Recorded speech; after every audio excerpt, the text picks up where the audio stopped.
A high-tech wash for a high-tech car. I'm Ivan. I'm Nick. And this is DIY Detail. Today, we've got this beautiful Ioniq 5 here, and we're going to be doing DIY rinseless wash on it. But more than just washing, we're going to decontaminate with iron remover and, of course, our perforated synthetic decontamination towel, getting it ready for polishing and coating.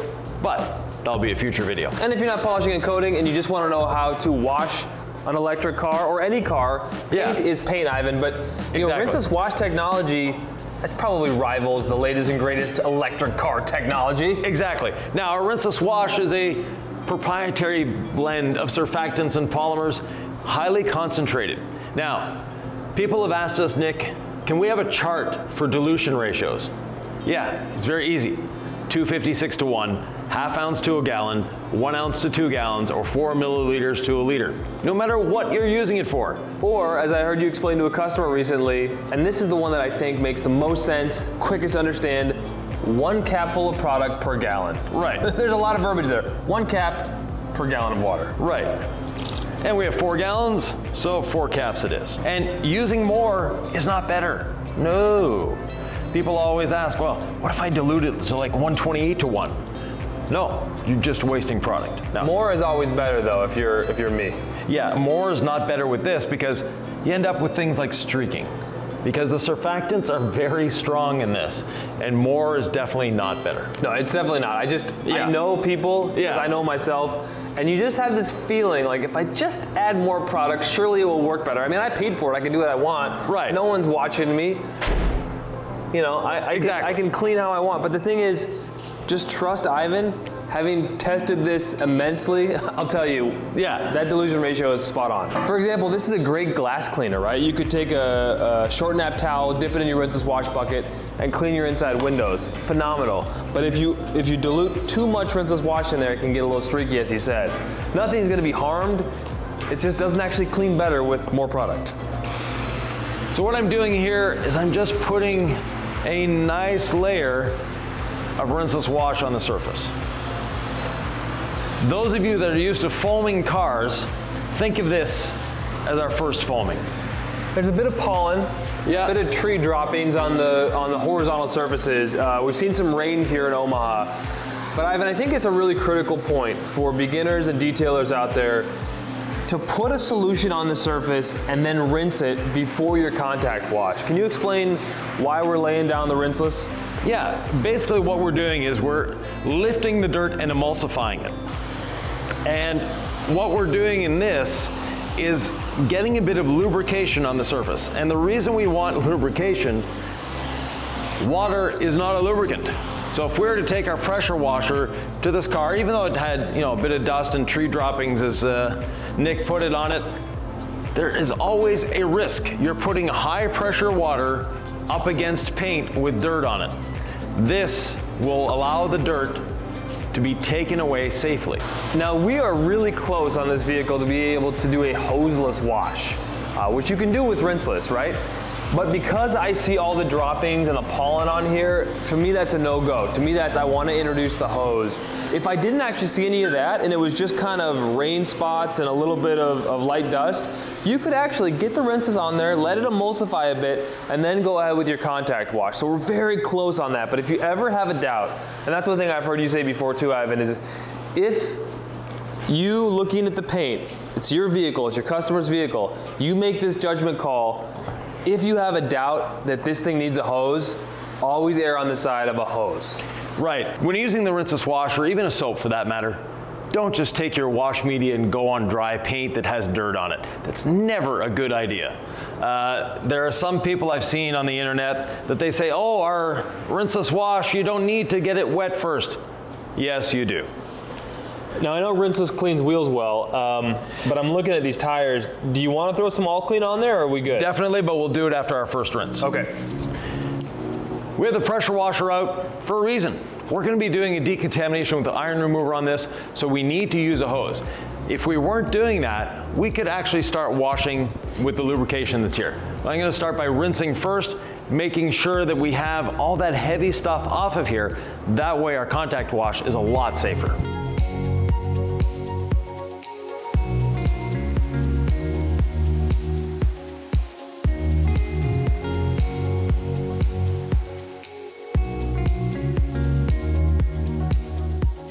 Next up, Nick, we have a few more things before attacking sponge to paint, and that is putting a little more rinseless wash on the surface and all clean diluted 15:1 on the wheels to get the browning out of those tires and make the wheels a little easier to clean. Attacking the sponge to paint, Ivan?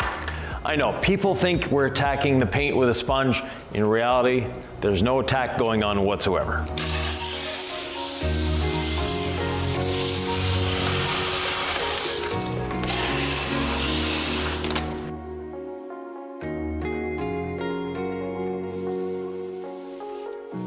While the all clean is doing its job on the wheels and tires, we're going to add a little more rinseless wash to the surface. This is going to give us the lubrication we need to do a proper wash. Now when we're doing a foam wash, we do a foam rinse foam. Think of it as exactly the same thing.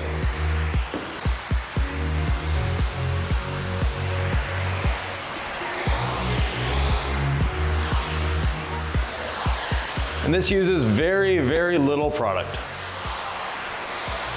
Ivan, some folks actually want to foam on our rinseless wash. You can do that. You have to use a lot more product to get that foam you're after. I'm not going to say that it cleans any better, but if you love foam, you can do it. Just spraying rinseless is the most efficient way to get it on the paint. Yep. So while it's dwelling, we can clean the wheels and then get ready for the contact wash. Ivan, the lug nut brush, over or underrated? Good tool if you need it.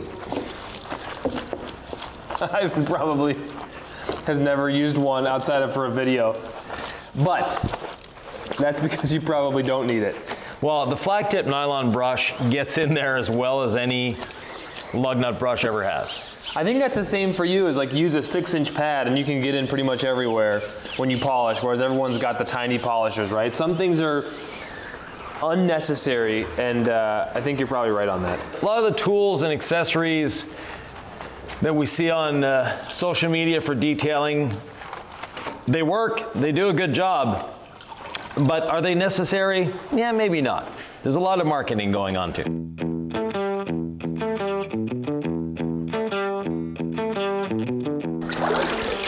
Next, the rinseless wash.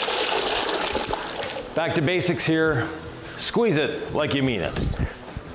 What we want you to do is not take it this way. This is way, way too much liquid on the surface. What we want is just on the verge of dripping. That is the correct amount. That allows the foam to do what it's designed to do, and that is absorb. We're bringing this to the paint. It is going to be lifting and pulling the dirt into it.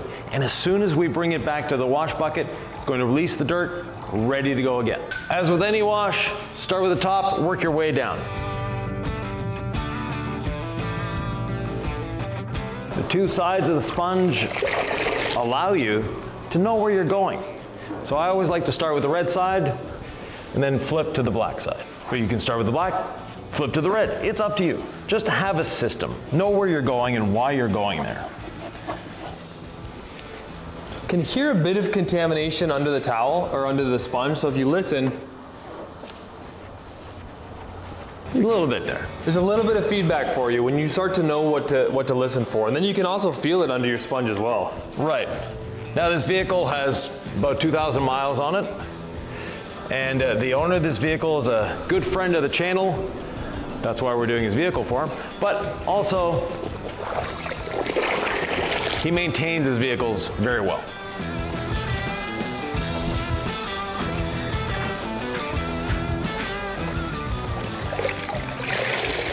I like what they've done with the aerodynamics here. You know, back in the 70s, the heyday of the station wagon, there was little spoilers on the back to keep the back window clean. And then, you know, the 80s, 90s came around to SUVs. They sort of went away from the aerodynamics because that wasn't actually very aerodynamic, but it was using the air to clean the window. And here, they have ducts that go through here to keep the window clean, and notice no wiper. So using the power of the air to do the job for you. Another thing that's nice about the rinseless wash, you can actually see where you've been. Because once the panel is washed, the water behavior is very, very different. Describe what the water behavior looks like when it's washed versus not washed. Well, we see that the water is beading here on this panel that I haven't touched, and on the panel that I have touched, it's actually a little flatter. And that is sort of by design. We can see where we've been. So instead of the rinseless sitting on the dirt like it's doing over there, now we've taken the dirt away and this is sheeting. There's no protection on this paint because he knew we were going to be coating it. And that is really showing here. Whether you need to on a vehicle like this, which is pretty clean or not, I like to actually just clean one panel with both sides. So I go once with the red or the black, and then I know where I've been, and then I just use the black. And both of them are no pressure. I'm just gliding the sponge along the surface. Right. I'm allowing everything to work for me because even the sponge is designed to prevent pressure, right? To avoid pressure points. There's so much sponge there. I'm just letting the rinseless wash do what it was designed to do. I don't want to inflict any wash marring during this process. And speaking of non-inflicting marring, we have our perforated synthetic decontamination towel with our iron remover. This is a spectacular way to decontaminate your paint, whether you're getting ready to polish or you're getting ready to put a sealant on it, or just a regular maintenance. Now, electric cars, they don't use the brakes too much. They use regenerative braking. But still, they get brake dust on them from the cars around them. So there's still a lot of internal combustion engine vehicles out there that are using brakes to stop them instead of the regenerating electricity. So the iron remover is still a necessity. One spray of iron remover on the towel, one on the panel. Where I put it on the panel is where I deposit the towel, and then just like the sponge, glide it over the surface. Couple of bug guts on the front here that the towel might be successful with. The Legacy sponge didn't quite get to it, and so I'm gonna wait till I decon for that. Yeah, exactly. A lot of folks have heard of the clay bar, Ivan. Yep. We call this a clay towel, but it's really not clay. There's no clay. There's actually no clay in a clay bar. Our industry is full of little things like that. But basically, ours is a synthetic surface. It's perforated. That's why we call it the perforated synthetic decontamination towel. But if you're looking for it on our website, look for clay towel, because that's what the industry has decided to name it. And, well, we're a relatively new company in the industry. It's not up to us to rename things. Although we'd like to. There's this nasty little thing called SEO. Nasty, it's just the way the internet works. There it goes, nice and easy, no pressure. And what looked like it could have been a bug gut or some kind of etching on the front slowly dissolves away. Some of you out there may have heard the old bull and young bull story. Well, I'm the old bull in the room here, and while Nick went after that bug gut immediately, I'm letting it sit. The reason I'm letting it sit is very simple. The longer the rinseless sits on it, the easier it's going to be to come off. That's a great point, Ivan. You're always reminding me to work smarter, not harder. It's part of the goal. Now, yes, we're featuring products here and things like that, but our whole goal behind the DIY YouTube channel is education. We're here to help demystify detailing and also make it easier, make it simpler and more fun for people. It can be complicated, but it can also be simple. And there are nuances where if you have a question that you don't feel like you're getting an answer to, ask in the comments. We'd love to answer your questions. But a lot of this stuff is simple. You just have to know the basics. Right. And speaking of the comments and asking questions, we also have a great Facebook group. You can join the group, just look for DIY Detail on Facebook, and you will see that the people there are happy to help. It is, once again, a very educational group. There's no bullying, there's no cyber keyboard warriors. People are there to help and enjoy detailing for what it is. And if you've never been on one of these Facebook forums, for detailers, yeah. Bullying is a thing, and people tend to talk down and say, I'm right, and it's not that we don't tolerate that, it's just, there's free speech, but if you're being mean, that's not the goal of the group, and that person tends to disappear pretty quickly. Yeah. Because it's not a toxic group. That's not what we're gonna allow. Like, no. You have to stay up on moderating and make sure that it's a safe space to ask questions. You're not a bad person if you don't know a detailing question's answer, and that's what we're here to do, is like, oh, let's just all work together and help. Yeah, and there's no questions that are too new. There's no questions that are too repetitive. We're there to answer your questions. If you have a question, ask it. No one is gonna say, oh, well, you should have known that. If you're asking the question, it's because you didn't know it. So it's very logical to ask questions. Please do. We enjoy it, we encourage it, and we love answering your questions. And we always use the PSD towel on glass because it makes it so much easier to clean in the future. And yes, contamination can accumulate on your windows as well. Nick, give the fine folks a description of what contamination is. Above surface contamination, it can come from rail dust. It can come from your brakes, because your brakes get real hot. And then we have clear coat here, which is plastic. So when you have that brake dust kicking off your hot brakes, it lands on hot plastic, it can embed in there. So actually regular contact washing doesn't get rid of it. It's one of these weird things where if it's on white paint, you can actually see those orange dots, Ivan. And what we're doing here is we're working on the contamination. You might see it on light colored paint, you might not see it on dark paint. So at the beginning of the video, I talked about how you can kind of feel it, right? That ch-ch-ch sound. You're gonna get feedback as you touch the car, and it'll let you know whether your paint needs contamination, if you can't see it. Right. And a lot of times you can't see the contamination, but it's there. So this is a good process to do every, 2, 3, up to 6 months, but try to do it at least every 6 months. And when I spoke about brake dust, one of the areas you're gonna get a lot of contamination is behind your wheels. Right.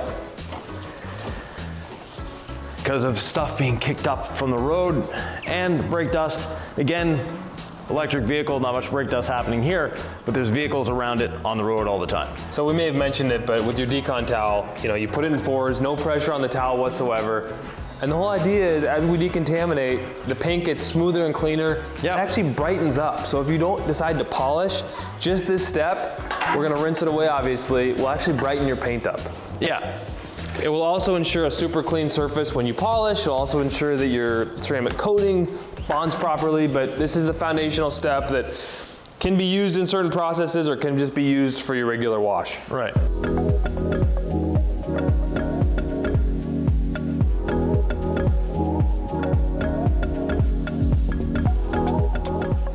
And while I'm rinsing, well, quick beads. Not on the paint because we're going to be ceramic coating this, but on the wheels for sure.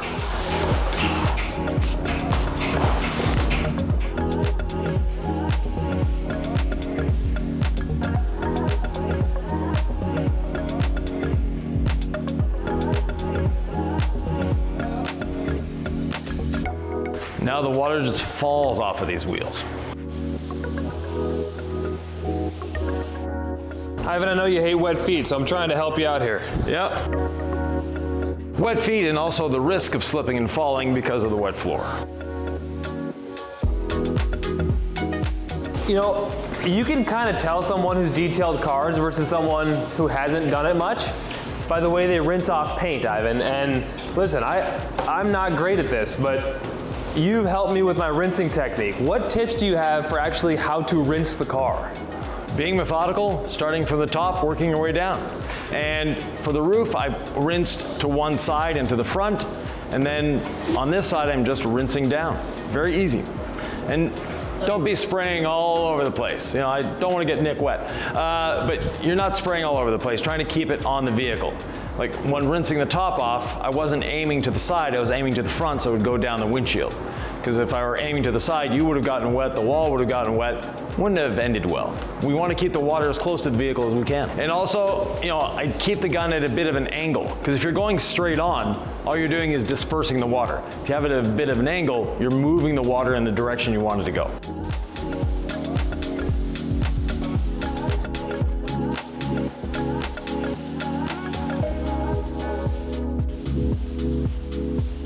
Ivan, I feel like I was born to squeegee. You're good at it. Now, thank you. The water behavior on the sides is not looking the way it should. That's because of mineral contamination. We're in spring in Omaha at the moment. We just saw the street sweepers go by. They're doing their job. They're picking up all that salt, that sand from the winter, but there's still a lot of it here. And that is what is causing this lack of beading on the sides. That is telling me that we have contamination, that is mineral contamination on the sides, and that mineral contamination is such that we don't see it, we don't feel it. We've used the PSD towel, we used iron remover. Those little minerals are still hanging around. So we have this. Well, DIY Detail is professional grade products for the do-it-yourselfer. Right. So how did you get those kind of results where you needed to remove embedded minerals from all the salt on the roads?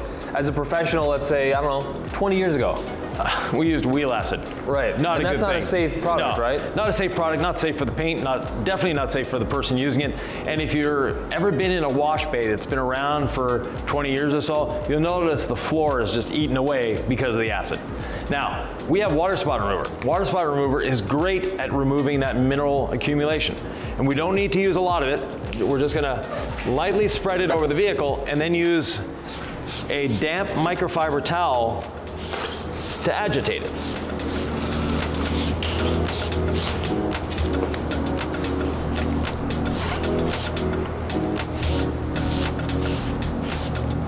And immediately you see the beading starting to happen. The reason for that is not that this has anything in it to cause beading, it's that it's cleaning the surface. And I'm not overly concerned about getting it everywhere because I'll be using a rinseless dampened towel to do that, to spread it.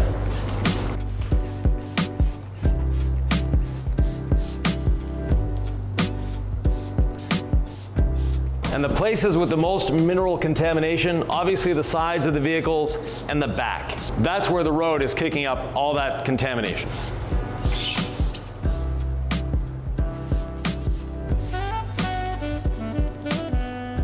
One last spray, just for Nick. Towel and rinseless wash, and I'm not going to try to make it too wet, obviously, but I'm also going to use this to just spread the product on the surface. I'm not going to be turning it. I'm going to be using the same side throughout the whole vehicle because we know the surface is perfectly clean at this point. There's a couple approaches to water spot remover. You can do it this way, or you can just spray it on, let it dwell, and rinse it off. If I'm doing just like a maintenance wash, whether my car is coated or not, I'm just gonna spray it on, try to get even coverage, let it dwell, and then I'll pressure wash it off. But as we're doing a ceramic coating prep, we wanna be extra thorough to make sure that water spot remover touches everywhere. The little bit of agitation helps clean as we go. This is a lot of redundancy built in. It's the proper way to do it if you want the best bang for your buck in terms of this product. Right, and it doesn't take long to just run around the car. You're not scrubbing it in, you're literally just agitating it once, making sure that it's everywhere, and by the time you've gotten around the car, it's had enough time to dwell on the surface to do its job. It's an odd process to not want to flip the side of your towel. Yeah. But once the water spot remover is on the towel, we're just spreading it. And we have a perfectly clean surface. And that's the key. Don't do this in the beginning if you haven't cleaned your surface. And there, I almost flipped the towel. Like you say, it's second nature to do so. Ivan, you've called it the widow's peak before, whether it's cleaning glass, spreading water spot remover, decontaminating. The middle part of this windshield just has this little triangle area. As your hand goes like this, it's kind of hard to reach, and it's that triangle. It can be an easy spot to miss on a vehicle. And we actually did here as well. So, well, I missed it for camera purposes. You're a tall man, you can get to it. But you know, the Bermuda Triangle of detailing. Is that what you call it? No, but that would be a good description. I like it. Things just go there to disappear. Did they ever solve the mystery of the Bermuda Triangle? Comment down below. With links. And if you'd like to chat with us, if you'd like to talk with us, when we put these videos on, they go live the first time. We do it as a premiere most of the time. Actually, we try to do it all the time.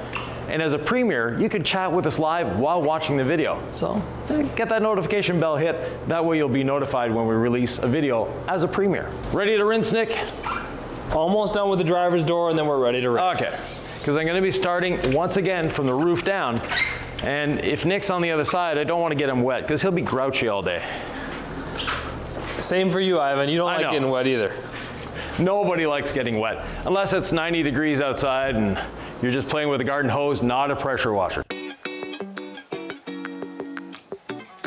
Now we don't have beading like it was ceramic coated, but the life is back. Oh, there's real water beading behavior on here now. Yeah, exactly. And it has no protection on it whatsoever, because he knew we were coming back to Omaha and his car was about to be done with our stack. So,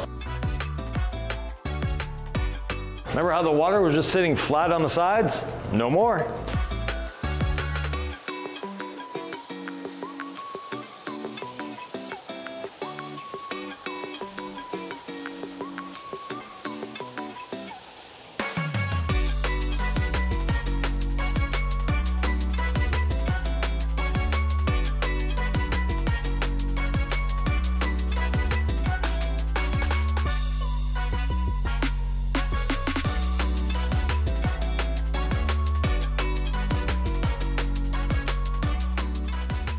The drying blanket, one of my favorite drying towels, and we can do that move that is so popular.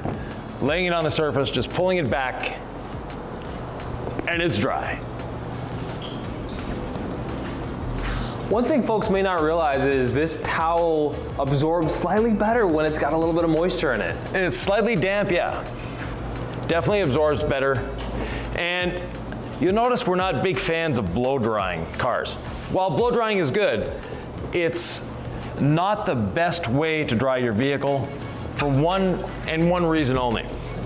The water is not being all blown off the vehicle. Some of it is being evaporated on the vehicle. And that evaporation, unless you're using 100% deionized water, is going to leave minerals behind. And those minerals that are left behind, well, they clog up your paint. Didn't we just declog the paint from minerals, Ivan? That's the whole goal, yeah.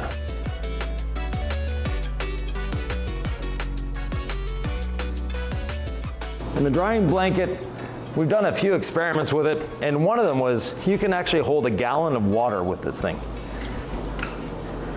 Now obviously it adds 8 pounds to it if you're holding a whole gallon of water, but that's how much it can absorb. Now, if this were a maintenance wash, we would have used quick beads, or we would be using ceramic gloss at this moment, but we're gonna be polishing and coating this in another video. Nick, what video could they be watching in the meantime? Well, I think you can find it right here.